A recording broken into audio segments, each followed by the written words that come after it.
to get that thing back up. Yeah. Well, if I got to reset one before the other, and if I don't think about it, I got to do it again. Yeah. Learn, and this setup's a little different than the setup I did originally. You know, so.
Compliment for me, thanks. It's 6 years old and still shiny as can be. Yeah. Like the best man on the boat.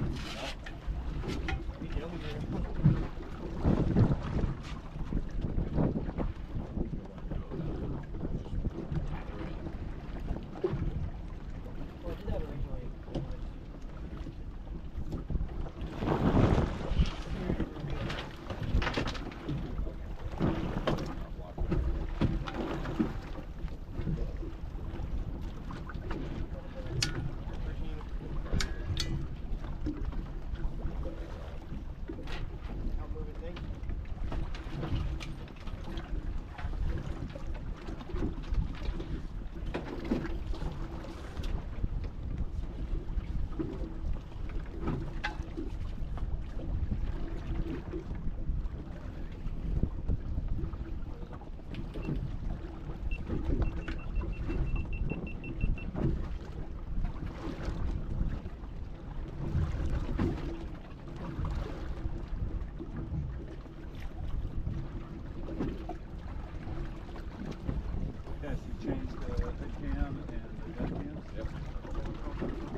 Once divers go in, the thing is, once divers go in, you know, you got a little bit of a wall before getting going.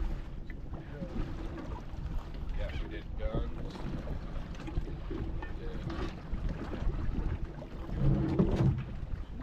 Good to go.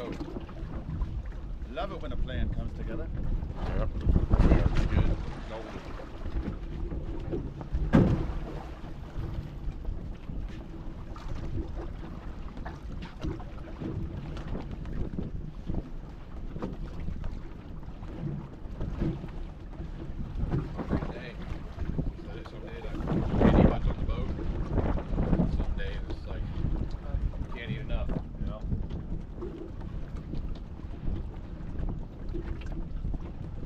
Starting to pick up a little bit. Yeah, not bad, but breeze now. Yeah, actually the breeze is nice. It'll start. Huh? It'll start getting bigger a little bit. Yeah, as the day progresses. Yeah. Would you say a front was coming in later? Not really a front. It might just be Just that. a little. Yeah. It's more rain.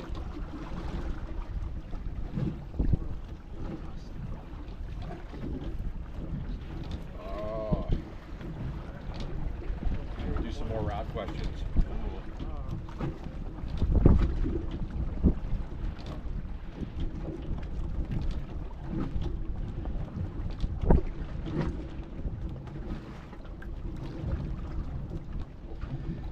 pay attention to the most each day to decide where you're going to dive our spots? It's not just one thing, Right. you know? It's a combination of everything, right? First Weather. I'm looking at weather, how far we're going to go, our divers' skill, Oh yeah, right?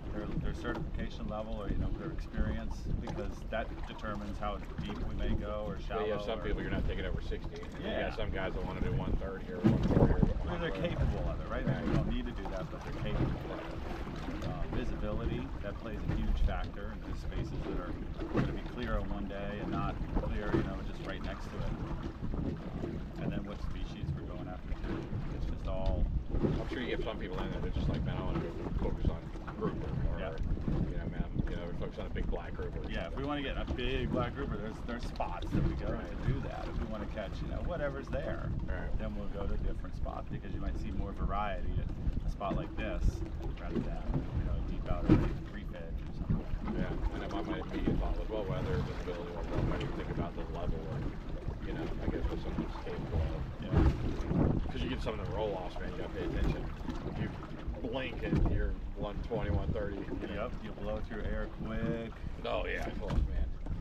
Most of my like new spear fishermen and stuff are 40 feet or less scuba, right? Because there's just too much coming at you at once. And when you're new, that's a lot. A 40 foot seems crazy. Yeah. And then in time, you're like, oh man, 40. But I mean, when you're early on, you're like, yeah, 40's like, oh man, it feels crazy. And you start doing, the 100, 120, 130, and you're like, man, the 40 steps a cakewalk. You add that spear gun in your hand, and time just doubles. Like it comes at you twice as fast. So it goes by quick. All right. I'm gonna hold this for you.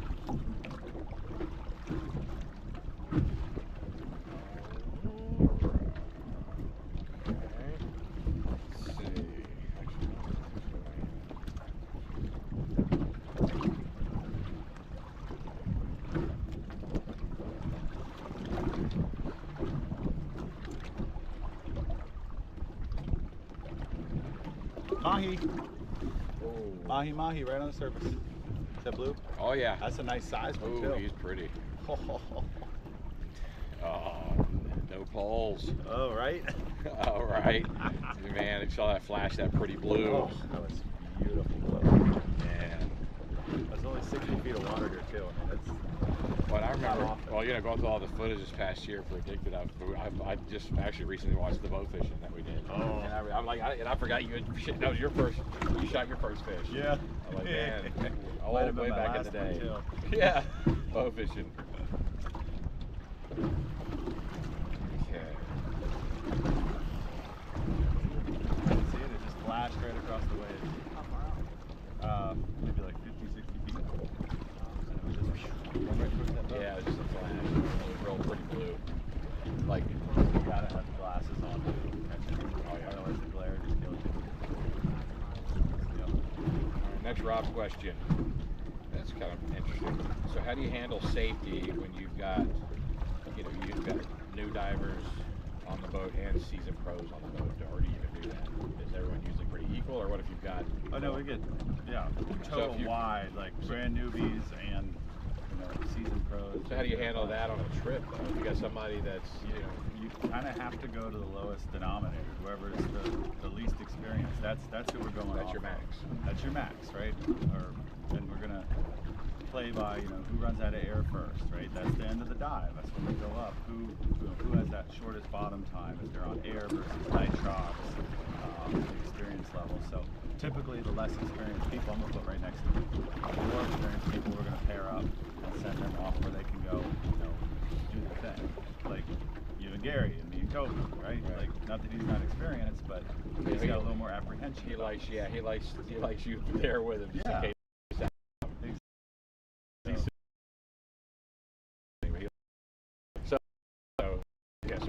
If you're real experienced, don't experience.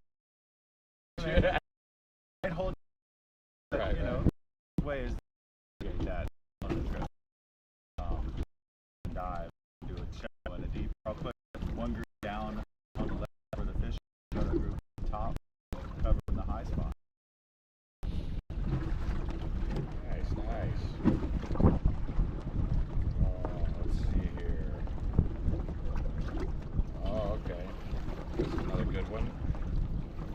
the most common mistake new divers make? Not checking their stuff.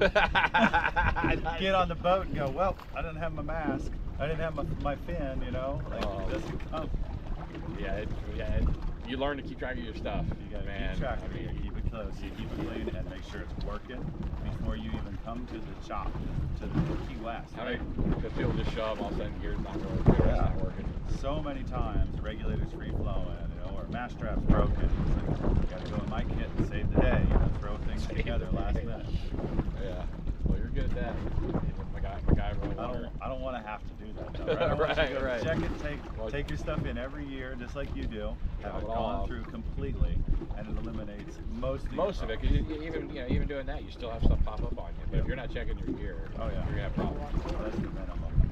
I mean, if you dive long enough, something's gonna happen. Your hose is gonna explode. You know, your O-ring's gonna go bad. You know, I've seen it all go. It goes happens. It goes south quick. Yeah. Calm. Just calm, right? Hose is exploded. Switch to your backup. Your tanks still got enough air. Signal your buddy. Get him over there. And then you start working the problem. You know, make sure you secure that air source. That's why we always dive in pairs. Something goes south. You got a buddy with you. Yeah. You can go jump on their spare air or whatever you need to do. Yeah. Especially with those full face masks. Oh yeah. You got your mask and your rig all in one. You got to know exactly what to do. So getting that spare air in and then just sitting there waiting for your buddy to come help you. Yeah. Right? Get you another mask, hold you. Get on the especially if you're on the bottom. Just get on the bottom and just relax. Yeah. Just What catch your do breath. you do with the full mask? Well, I have a spare in my PC. A spare mask. So I've got like a regular mask. I have one in my PC. So like, because I mean, if you're down there and something goes south on you, you got to rip all that off. Now you got no mask. You know, you can get your spare air in your mouth, but you can't panic. That's the thing, and you want to panic. I mean, I've been there a couple times where for that split second your brain explodes, and you're like, God, I remember when you were diving, and I think it was you, and then the line on the GoPro on the head. oh, that about drowned me. I shot an AP. My first. Your line on the AP. Oh man, we were off Naples, man. I was That was crazy. Yeah. we were in like That's pretty deep. 300 feet of water, and we were on the hole. We dropped down to like 70 or so, and there's a bunch of APs coming through. Yeah. This is my first AP. So anyway, I shot him with line, and I had Gary. And we were all together, you know. But I shot him, and then I thought I stoned him, right? Right as I'm pulling the line, and right as I get him about to grab him, he takes off. But when he takes off, the line on the gun looped on the GoPro, right, and it peeled my mask out. Yep. So he's going down. So I'm at 300 feet of water. I'm at like 80 feet. I'm drowning. I mean, and so I mean, I was, you know, and I didn't really, thankfully, I mean, I didn't really freak out, but I mean, I was trying to just hold my ground, and I could see, right before it all happened, Gary was right with me, Yeah. But when it peeled it down, it folded the mask. Right? It didn't rip it off me. It folded it and just flooded me. So then I was like, oh man. So I was ready to just rip everything off, right? Yeah. I mean, because push come to shove, it's all going. The gun's going. Yeah. Like it's have a nice day. So right about the last minute when I'm kind of, those split second, you're thinking, man, I'm gonna rip it and go. I wrapped my hand around that line and I just muscled it up, man. Like, I just muscled it with one hand, like just muscled him up because it was a big, they were that big disc. They could pull, but I just pulled enough that my mask come back up, but I couldn't see nothing. I just felt the line and I got it off, and then dropped it. Had my gun tucked under me and stuff. And when he went, so now I'm flooded.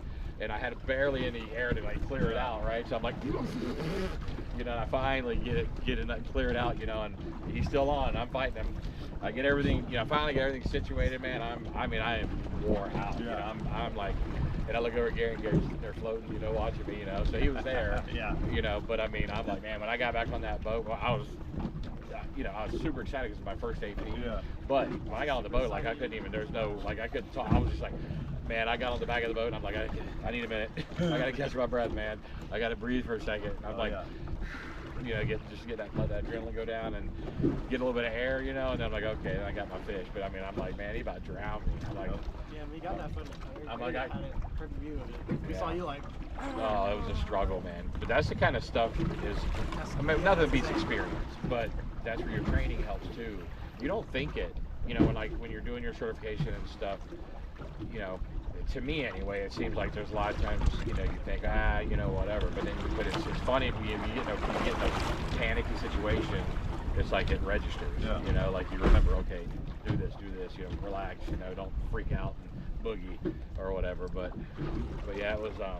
I'm like, man, I got him, but he almost got me. I mean, I tell you, he about had me, you know, borderline drowning. I mean, I was a second away from letting the gun go, you know, and then just saying, I got to figure this out, you know. Worst case scenario, obviously you don't want to lose the gun, but I'll lose the gun over, you know, losing me. It's only a gun. Yeah, before right? I drown, the gun's going bye-bye. I am way more valuable. Yeah. So I'm like, man, but it's funny, I'd reached that threshold, right? I was just about ready to let the gun go and then just take both hands and try to get untangled or just rip it and go to my spare air, you know. I mean, you know, it's funny because you have like a million things go through your head in a split second.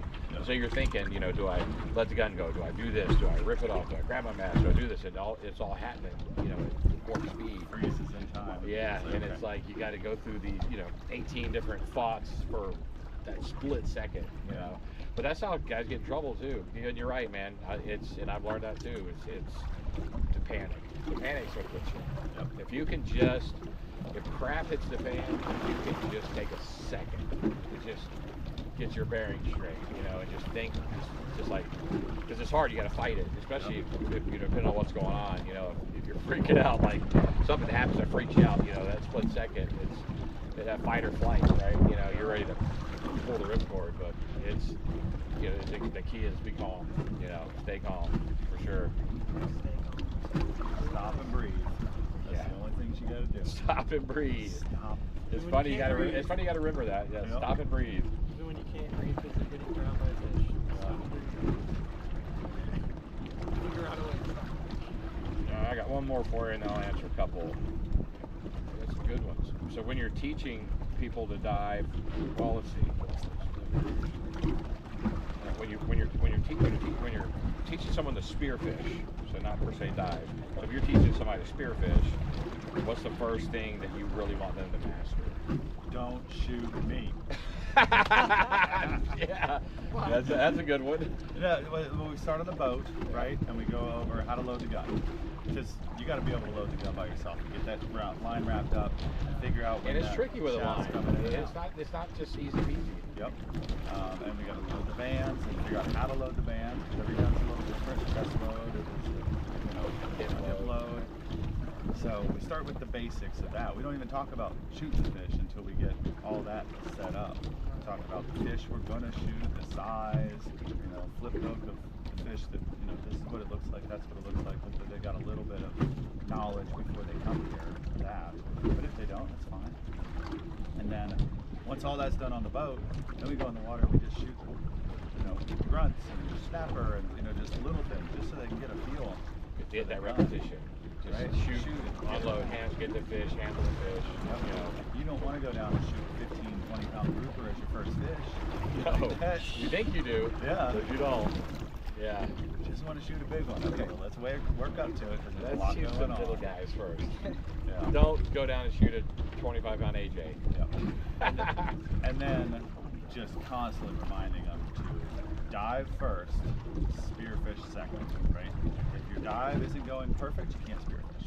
If you're low on air, if you don't know what your bottom time is, if you're lost, like you can't do anything else but finish the dive, right? Get that in order.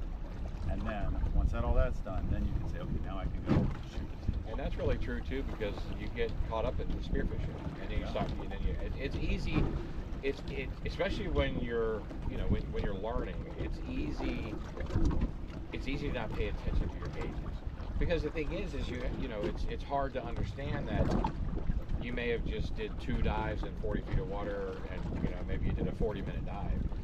Well, now you're on your third dive in 40 feet of water. You shoot a big fish and you're fighting that fish, and all of a sudden you smoke through your air. I mean, way fast. I mean, maybe twice as fast as you did on your last dive. So, you know, we've all been there. You know, you're fighting a fish and you put it down, and it's like, you know, 400 or something. You're like, oh my God, like where'd it go? You know, I just looked, it was 1500. So yeah, that makes sense because it's easy to focus on spearfishing and forget the dive part. Yep. And you have to mentally check yourself all the time and say, okay, dive's good, spearfishing, we can go for it. And I do it myself, right? Because you know, if I'm just diving without a spear gun in my hand, my air lasts way longer. Just the physical act of me holding the spear gun increases my breathing rate, it increases my attention on the water because I'm now looking for fish, all this stuff. So I gotta know myself that okay, my dive times are gonna be shorter, my air is gonna go faster. And that's just something I learned over many, many years. Makes sense. Yeah. Alright, let's see here. See, I think I got some questions. Alright, let me find mine here.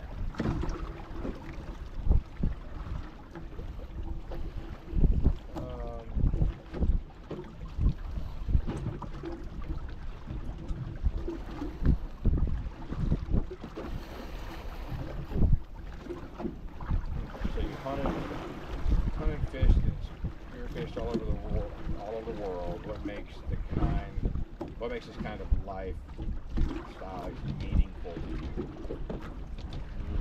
That's kind of like similar to the earlier question. I don't know. I mean, definitely have hunted all over the world and fished. I've got to spearfish a lot of places. I haven't spearfished out of the country, but definitely spent a lot of time. Definitely hunted all over the world. You know, done some fish. You know, because you know, especially traveling and hunting all over the world. You know, you get some time to fish. You fish, but yeah, it's well, you know, I know for me, this is just like for us, it's a heritage, like because you grow up doing it, right? You know, it's like you know, some people get into hunting later in life, which is awesome, but like when I grew up, you know, that's where addicted to the outdoors. You know, that's where the name came from. It was like I grew up doing everything. Yeah. You know, like my mom's side of the family raised English pointers. You know, so they were huge into quail hunting and field traveling dogs. And I mean, like serious, like you know, my mom's side of the family. We had, you know, I mean, like 26-time national champion dogs. Like great, like their name is known in the. Now it's funny because you could go to like my grandpa or something, and you could ask him about, you know, a deer rub or a scrape, and he'd be like, he had no clue. But when it comes to quail hunting, like inside out, backwards and forwards. Yeah. You know, and I mean they had like my grandpa. They had, you know, I'd go over there. I remember just being a little kid. It's, you know, 10 kennels of dogs, flight pens raising their own quail. You know, so I mean, we'd go out there and train dogs. Then, like as kids, we'd sit on the porch, because you know, when you're training bird dogs, you go grab your quail, you take them out to the fields, you hold them upside down, and you spin them like this. Then you put the bird in the grass, and they don't fly away. Right. So when you're training dogs, you take your bird, and do that upside down, and they just dig in. You know, and then we know where we plant birds, right? So you're training dogs, and the dogs go out there and they'll point and flush, and you shoot them. But I remember being a kid. You know, we'd be sitting on the front porch just breasting quail and taking toothpicks and poking the shot out of the breast, you know.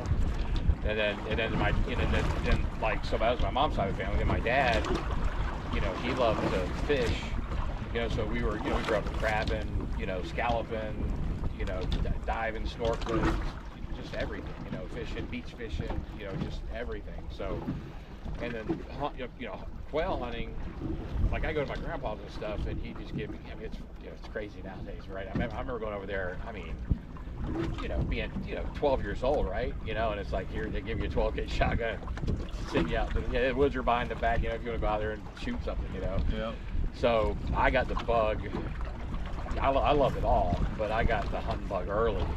And then like I started shooting a bow when I was 8, and then by the time I was like 16, you know, I wanted to hunt, you know. Then it was the quail hunting and all the dog training kind of opened the door, and so then I got into, you know, whitetail hunting, and that was it. Oh, you know, and then I was hooked. So I guess, you know, for me, it's also just like a way of life. It's how you're raised, you know. I was raised on wild game, you know, my mom home cooking, thank God. You look at all this stuff nowadays, the food, that you eat.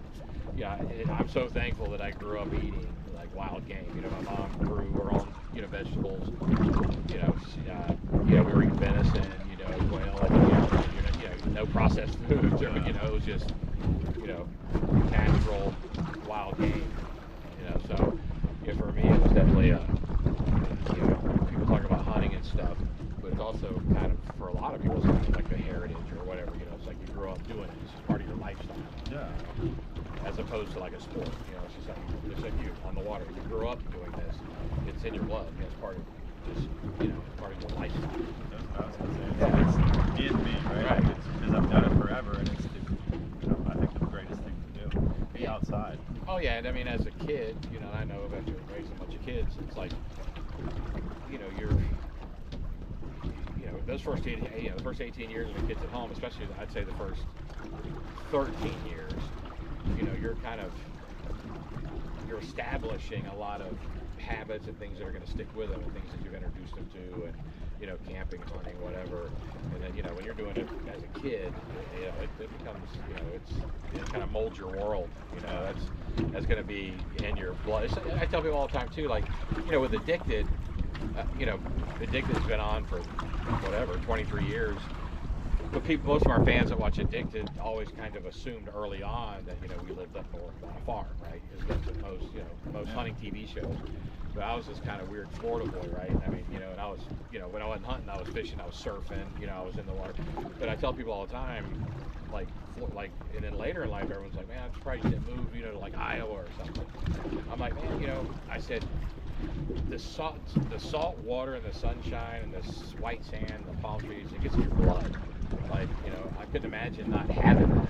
And it's nice too because I get to travel all over the world. I get to spend time up north hunting in the snow and everything. But then I get to come home and fall out.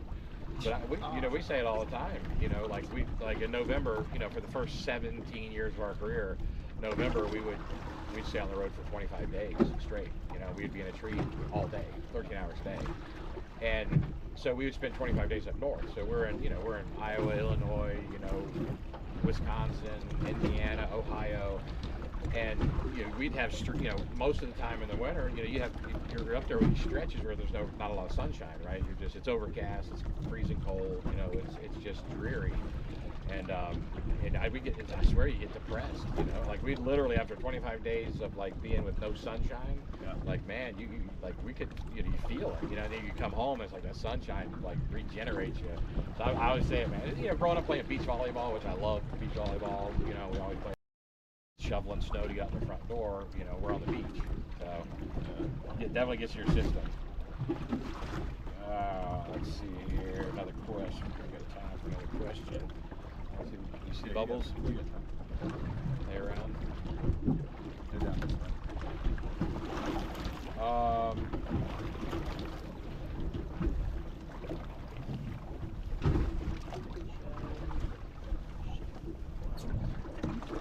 Let's see.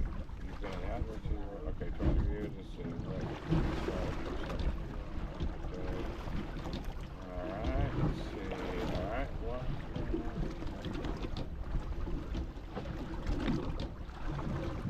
What's been one of your proudest moments from all the years being on TV?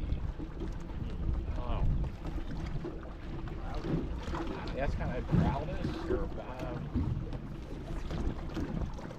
I don't know. It's kind of tricky. I mean, because there's a ton of wonderful moments, right? Is it a big animal? Is it?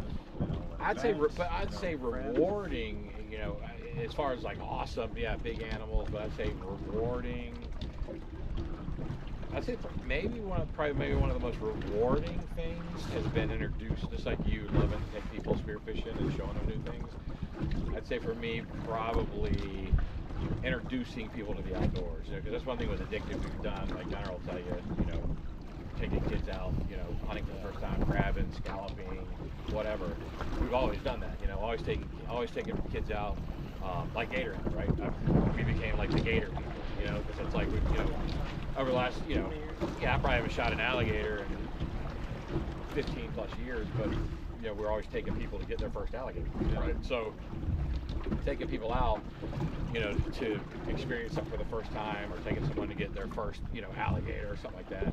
And then the kids, you know, just, you know, as far as proudest moments, you know, obviously watching the kids learn and make a great shot and shoot their biggest buck or whatever is probably like, when you start talking about like proudest moment, I'd say that's probably have to tie it to the kids.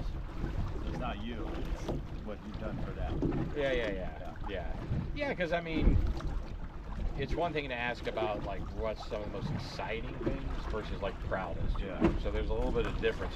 Exciting difference in it, right? Yeah, because exciting is, I mean, I've done a lot of stuff, man. Africa, shot crazy animals in Africa with a bow, and you know, I've done a lot of really cool stuff that's like really exciting. But you know, if you're talking about like what you're proud of, I think it's like having an impact on getting people into the outdoors. You know, because it's, you know, it's not. You know, I think maybe I don't know if we were me and you were talking about it the other day, but it's like, unfortunately, and it stinks, but the days of dads and grandpas, you know, teaching their kids the outdoors, unfortunately, is slimming down. You know? In my family, right? We're teaching my kids. Right. Well, yeah, right? well, we are too, but it's getting rare. Like, you know, you go back, you know, I mean, me when I was a kid, you know, in the '80s. It wasn't uncommon, you know, for a lot of people, you know, to like, oh, they're going fishing or they're going camping, right? Or they're going hunting. You know, it was more common. Like most of my friends, it wasn't unusual for all your friends at some point to be like, well, we're going fishing, you know, we're going to go hunting, or we're going to go camping. Now, these kids, you don't hear that, you know. I mean, you just, yeah, the concrete jungle. I mean, when you get out, look, when you get out west, you get on some of these farms, you know, they're still getting raised that way, which is amazing, you know, which is awesome. But you know, with technology and social media, and kids glued to games and social media, I mean, it's crazy how many kids you run into that, like, man, they haven't stepped foot in the grass, it seems like they don't, you know, like, you know, I mean, they're freaked out walking in, you know, 10 yards into the woods, or you know, they are even just getting on a boat, not offshore, getting on a boat. I mean, it's crazy how many kids you talk to, it's like, oh, I've never been on a boat, I've never been fishing. But when you know, when I was younger, you didn't hear that as much, and now you hear it a lot more. So, you know, it's you know, somebody's got to do it. I mean, you know, pretty soon, man, everybody's gonna be locked into their virtual worlds, right? You know, did you go hunting? Yeah, I shot a big buck on, you know, this 3D game. You know, it's like, I'm talking about like actually in the woods. You know, so let me get one more, I think.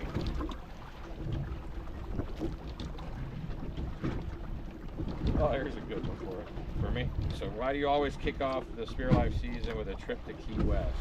Because of this guy right here.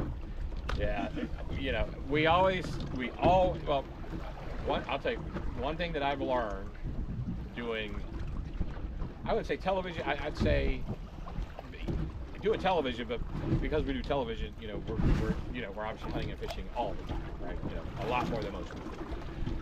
So, you know, it's one thing I've learned is when a trip's like, if a trip starts out a nightmare, if a trip starts out really, like, if day one in camp, you know, and you know, hunt camp, or day one, you know, we're getting somewhere to go spearfish for 3 or 4 days. It seems like if the trip starts out just bad, chaotic, you're aggravating, it seems to carry. It just seems to carry. So like man, you know, that's so for Key West, you know, it's like, we know no matter what, you know, I mean, you know, most places you go, you know, maybe you got a 60-40 chance of things being good, you know, 70-30. You know, we come here, we got, you know, a 90-10, right? You know, 90% we're gonna have good weather, we're gonna have a good trip. And not only that, it's like you said, we always have our gear dropped off and then pick back up. But most of the time, we don't have time to even do dives at home. We're picking all our gear up and we're coming here. And so, even though we've dropped it to the shop and had them test everything and make sure all our gear is good, you know, when we get here, it's like, even if something goes wrong, we start in Key West because it starts our season the right way, right? Because I say, if you start a trip crappy, the trip usually is crappy. But if you start your season crappy, maybe it's just superstition, you know, like we're playing, you know, Like whenever you play, back when I used to play football, it's like I wear the same undershirt all the time or something. But it's like, you know, sometimes it just seems like it carries through. You know, you just start your season off, and I know a lot of guys that are like Tom. You know, when he turkey hunts with us, his first turkey hunt's usually with us because he's like, man, he's like, if my turkey season starts off bad, it's done. The whole season, and it seems like it goes in the toilet. You know, so we come down here, we know no matter what, we got a very high. We're almost certainly going to have a good time to start the year because even if little things go wrong, we can handle it. You can handle it. You can fix whatever. You know, I know you hate to do it, but you can. But you can, yeah. And I mean, if we're out on the boat and you know, you're awesome about staying on top of your stuff. You do this for a living, but you know, but after almost 13 years with you, it's like there's been times you get out on the water and something bugs out on the boat. But the thing is you're like, you're in. You're fixing props. You're fixing this, fixing that, and just getting it done. So it's like we know that starting Spear Life off in Key West each year is almost certainly going to give us a good trip to start the year. So start high and high. Yeah, exactly. Because I man, last thing I want to do is go on a dicey trip to start my season. It's like, boo. All right, we see him. Well, I think we'll take a break on the questions. They're probably be up pretty soon, so we can find some.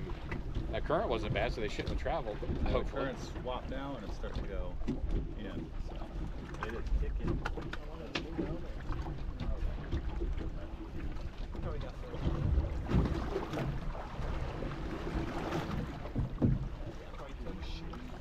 Yeah, I know we're sure they're cooking.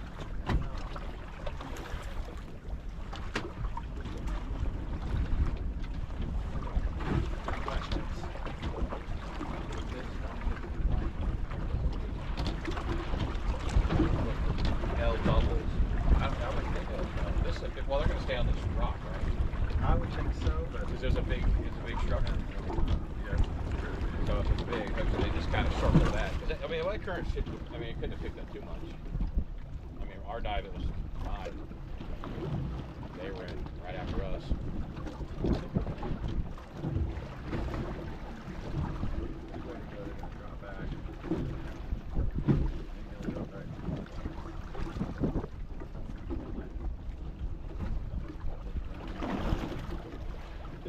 So everything's kind of back here.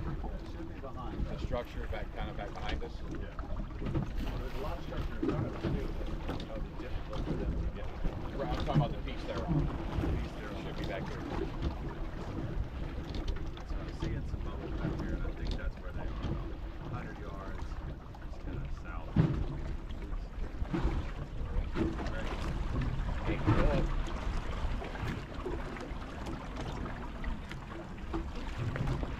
Ooh, it's toasty today. Something like that. Get your legs, buddy. Get your kneecaps. Kneecaps like to burn. Cheeks and nose. Actually, speaking of that, I think I'm going to get sunblock myself. Gray bag. We'll just keep it up top here. Until we run back in.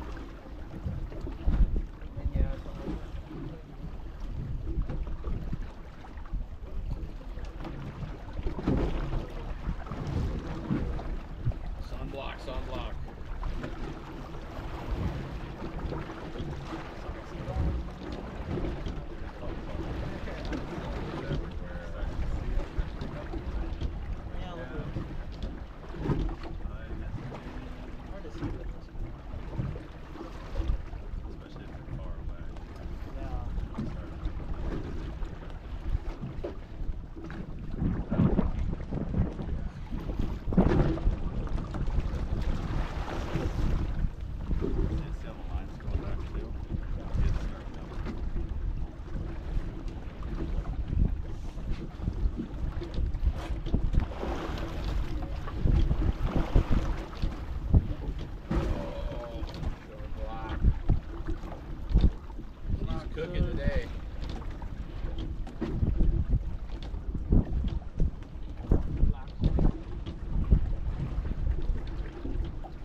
Is that them over there?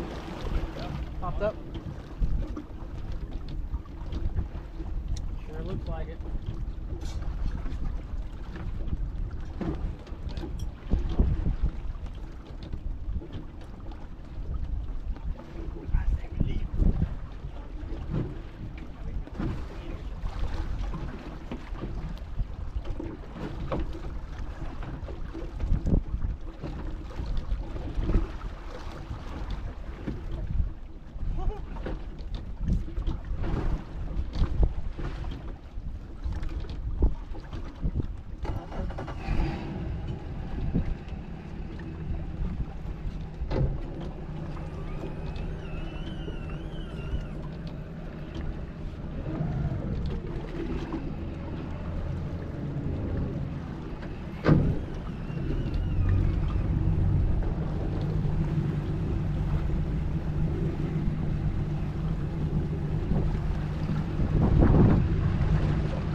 See some color.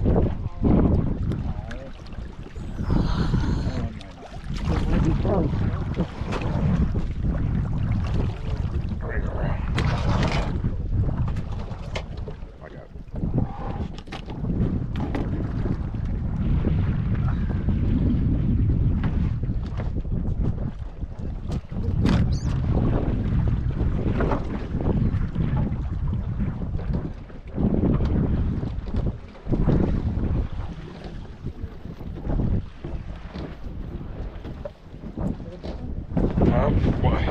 little fishy. One little fishy.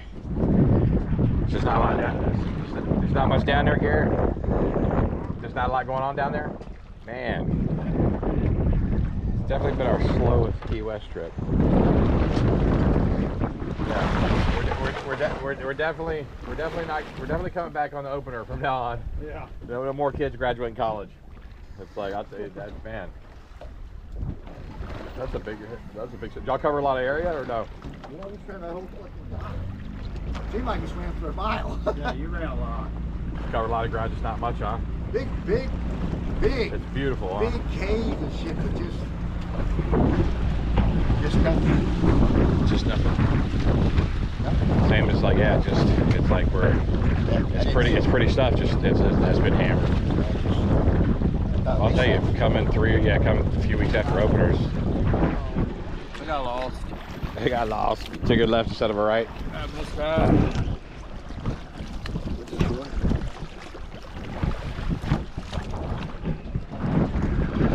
Oh.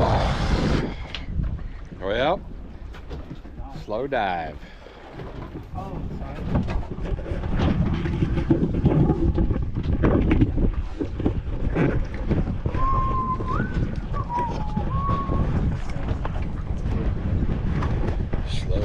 Slow dive. It happens. That's what I call it, fishing and not shopping.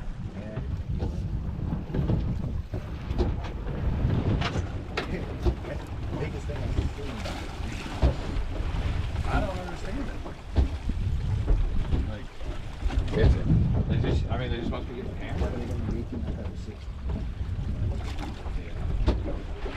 it'll be short.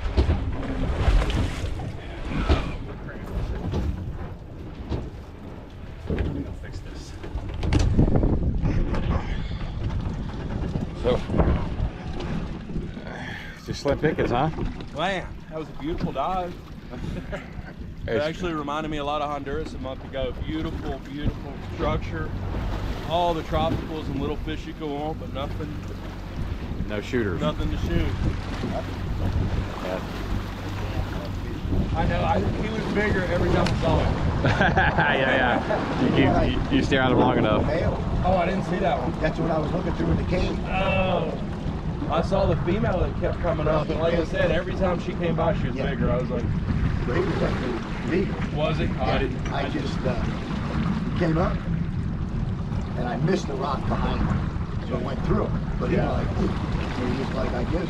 That's why I went down inside the cave. I figured he'd be laying up inside the rock. Okay, yeah, I went down the other side of the cave to see if I could get I went through down there. way inside there. Yeah, I thought I was going to be able to get to you on the other side, so that's what I was down there coming out the other side, but I guess it was closed off enough. Yeah, I didn't see what you shot there. That was it. Yeah. I thought I was going to hit the rock and I just scrunched off. Yeah. So it didn't. Yeah. Did the mutton make it, or? It's been slow. It's the slower. It's definitely been the slowest we've seen. I was like, well, he's already shot, so. Yeah. Well, I wonder what, yeah. Well, the only thing different this year is we didn't come for the opener. That 3 weeks makes a difference, because I mean, this is like, Yeah, obviously it's been getting hammered, because it was. well, this is like year 13 for us, and it's definitely been slow. I definitely feel the difference versus coming, May 1st. Then kids graduating college, Gunner, your fault. Even this time of year, it's still rough. We should, yeah. We had to move it. You and your sister.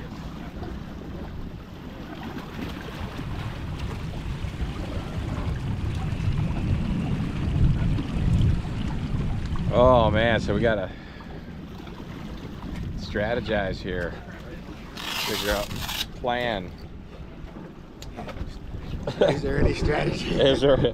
I don't know. A strategy right now might not. Time machine, go back to May 1st. All right. Well, yeah. It might well. It might just. Yeah. I mean, obviously the problem. The answer's probably run a lot further, which we're not doing today. Right. Like, get out there where everybody's not going. They're going, yeah, they're going further and further. Yeah, you can tell they're working. Bringing it all the way to the end. They run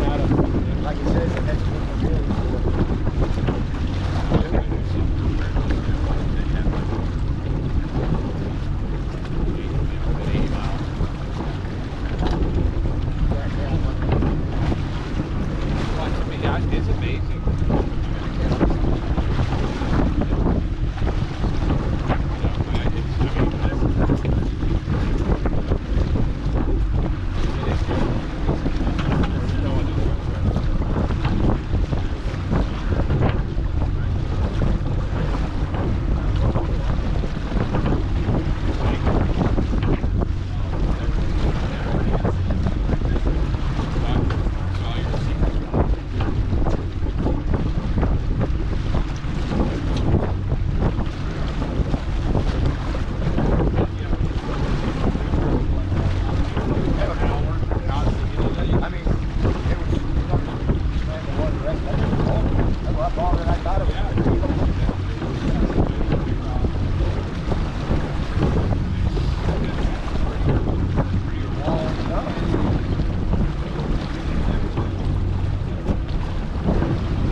Well, upside is we're not starving. We caught dinner. We fried that. And steaks and fish for tonight.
to know you got a sneaky spot in your back pocket.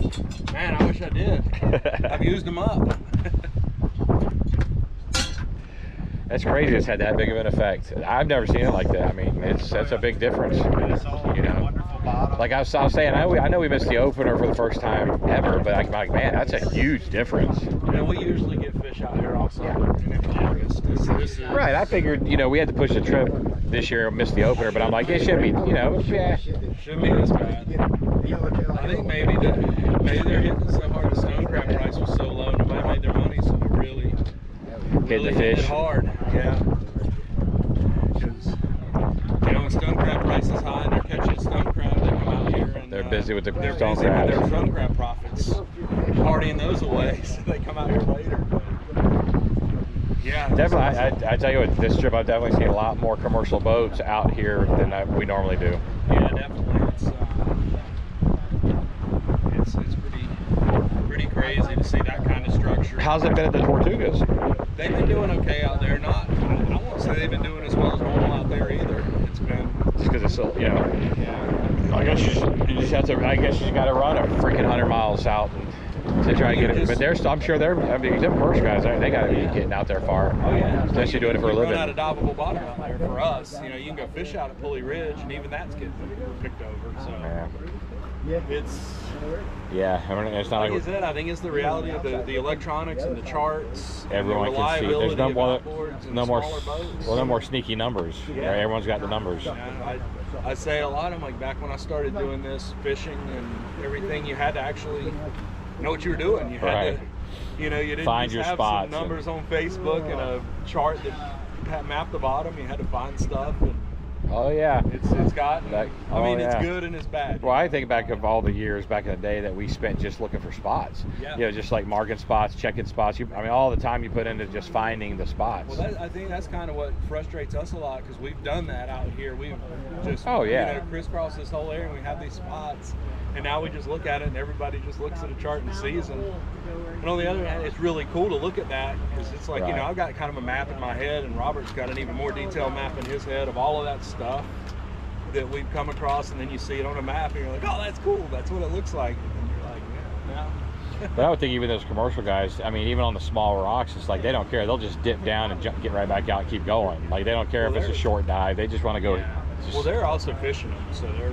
oh yeah. You know, so oh they're yeah. just So pulling it's up probably in mostly front of fishing, them. right? They're mostly fishing. There's. Yeah. Not that many spearfishing. Yeah, I don't know a lot of guys that spearfishing. So most of your commercial guys are just fishing them. Yeah, they're just. We have quite a bit of commercial spearfishermen, and like in Tampa, Middle ground. like middle grounds, They go yeah, out Middle there. ground, 200 foot of water, but not all that 200 foot. Oh yeah. yeah, that 200-foot stuff, yeah. We've got some buddies that commercial spearfish, especially towards the beginning of grouper season. But I think the most of them that we're seeing are all hook and line, because they just come in here and just power chum it. And, you know, Rock and just roll. Rock and roll. And, you know, it's been said one boat, you know, they can't catch them all. It's like, you know, one boat's probably not going to take them all, but when 5 different guys hit it, it's. I've seen a lot of boats last few days out That's here. it. You know, you That's take for sure. you take 20 fish each, and all of a sudden that's a lot of fish off of a reef. You know? It's definitely slim pickings. Because I mean, it's one thing if you're seeing shit that's, you know, hauling butt on you, and you're like, okay, I saw a good black. I saw, you know, they're skittish, but you're seeing them. We're not seeing them. Like I said, this is like I was in Honduras in April, Roatan, and it's the same thing. You come up, you go down there, and it's just beautiful reef. The structure's amazing. And, you know, I wasn't fishing; I was just diving it. But of course, I look because that's what I do, and I'm like, there is not a Shooter fish anywhere. anywhere. Like this, there's beautiful tropical fish everywhere, but there's nothing to take a shot at. And I'm starting to kind of feel that here after I spoke to that The dive. problem is it's too compacted in that area. There's a line and that's it. Yeah. Dead going. Yeah, Like our coach is going out 100 miles outdoor and they're diving something. yeah, that's This the. big as this boat. And I think that's the problem down there in the islands too, is because they've got reef around the island, and then it's 1,000 feet deep. So there's, I don't know. I think Robert just came out last week, and took them all. Yeah. What you thinking, buddy? Thinking we're gonna live boat it this time for the anchor. Current's picking up, so it's gonna be a smoker. Oh, is it? So we're gonna be cruising. We've had a really good morning, no current all day. Oh yeah. Yeah. That was nice all day. We went up current on both of ours. Well- Neither of us like to do that. We'll be, so, just get in. Are you going to get this Cruise. time and just 3 of you knock out the next one? That's what I think so. You want to do that, or you want to wait? Well, no matter what, you think we'll get one more in? We're gonna try. I don't know. Well, We'll go until we can. okay. Yeah. And then we can make a plan. Yeah. Let's do this dive, and then we'll see, We'll see. where we're at. Filming is, I don't think I'm getting a lot of clarity, so it's, you know, there'll be some good close-up shots of him. Oh, but yeah, and that's fine. I mean, right now the focus is just shoot fish. So I'm no good for that. I'm not, like I said, I'm not getting really killer. yeah, Viz is it's good hunting Viz, but not great filming Viz. Like that. I mean, you'll be able to see him in the rocks, but it just kind of clouds out, and just isn't that wow that you can see behind it. We're ready, so let's go get ready, and All right. they'll drop us on the spot when we get there. All right.